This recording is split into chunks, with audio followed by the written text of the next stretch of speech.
Hello and welcome to Meadow Bakery. In this video, I'm going to show you a simple scoring technique for sourdough bread. Before we get started, head over to my website, meadowbakery.com.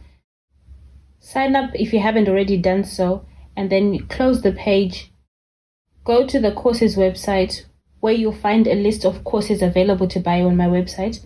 When you find the one that you like, you just click on it and you'll be taken to a sales page where there'll be a video telling you more about the course, and there'll be a bit more information down the page about what's involved in the course, and then you click buy and follow the buying process. So I've already bulk fermented my sourdough. This was in the fridge resting, so I'm going to transfer it into my roaster. So I put a piece of greaseproof paper here so that it doesn't stick in the roaster. Bring my roaster forward and then I flip it into there. Okay. Just going to smooth this over. This is rice flour that I put in my banneton so that the bread dough does not stick. I use rice flour, but you can use any other gluten-free flour.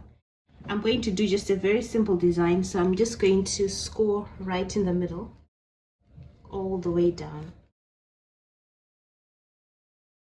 Just going to do that part as well, and a bit more there. Okay. And then I cover this, and this is going to go in the oven. This is cold. The oven is cold. I only switch it on when I put my dough in there. Okay, the bread is ready and I'm going to show you what it looks like. Ta-da! It's absolutely beautiful, and this is how much it rises. So I'm going to now take it out and put it on a cooling rack to cool completely before I cut it. Okay, now I'm going to put it on a cooling rack. I just flip it over like this. I leave the baking paper on it, and then I'll peel it off later before I cut it.